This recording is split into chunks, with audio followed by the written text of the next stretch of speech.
Eva. Eva prit son téléphone pour appeler Laurent. Elle avait envie de lui parler, du procès, de leur relation. Elle ne savait pas encore, mais tout ce qu'elle savait, c'est qu'elle avait envie de lui parler. En allumant son portable, elle tomba sur les pubs automatiques de Google et comme elle regardait souvent les vidéos de BFM Toulon-Var et qu'elle consultait souvent des articles sur les violences ou autres, Google, en bon petit détective, lui avait proposé la vidéo sur Maddy. Elle ne se fit pas prier pour cliquer dessus. Une journaliste tenait un micro et était debout à côté d'une petite femme coupée à la garçonne. Eva ne l'avait pas encore rencontrée, mais Éléonore lui avait bien décrit Maître Paillet et elle sut tout de suite que c'était elle. Nous sommes devant le palais de justice de Toulon et nous suivons de très près le futur procès en cour d'assises d'une jeune femme qui, après avoir été violentée plusieurs années, a malheureusement dû tuer son mari. Bonjour, maître. Que pouvez-vous nous dire sur votre cliente ? Maître Paillet. Oui, bonjour. Ma cliente tient bon en prison pour le moment. Elle est très douce et gentille, comme l'était Marie Trintignant avant de se faire tuer dans les mêmes circonstances. Nous comptons sur le bon sens des jurys pour prendre les bonnes décisions. Et nous comptons également sur vous pour nous aider sur la page Facebook Sauvons Maddy. La journaliste reprit. L'avocat de la défense représente la mère et le frère de la victime. Un homme est tout de même mort. Pensez-vous vraiment que votre cliente peut s'en sortir sans peine de prison ? Eva avait le cœur qui battait à 100 000 à l'heure. La journaliste, qui lui paraissait au début être derrière Maddy et semblait orienter l'opinion publique en sa faveur, semblait maintenant l'accabler.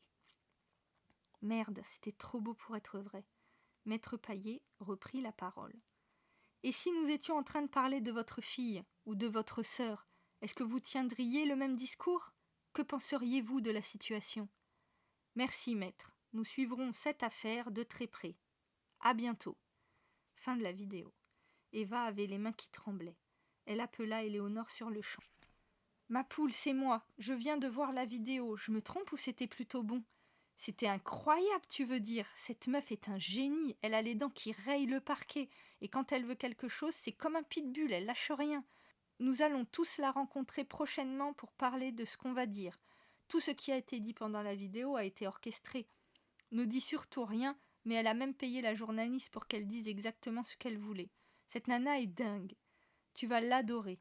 Le temps d'antenne est très cher, mais elle connaît vraiment beaucoup de monde et a pu négocier un prix plutôt correct. Mais tu te doutes bien que c'est nous qui allons devoir casquer. J'ai vraiment insisté pour qu'elle place la cagnotte et comme c'est de toute manière dans son intérêt aussi, elle n'a pas rechigné.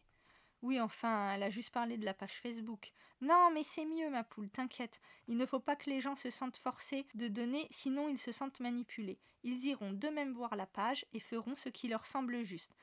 Les gens sont encore plus généreux quand on ne leur demande rien. Ouah, purée. Je suis essoufflée comme si j'avais couru un marathon. Bon, ok.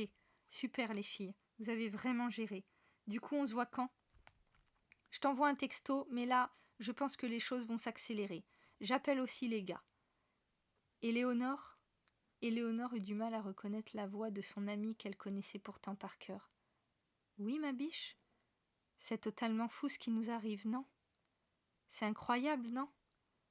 Oui, Eva, c'est incroyable. Et c'est incroyablement beau.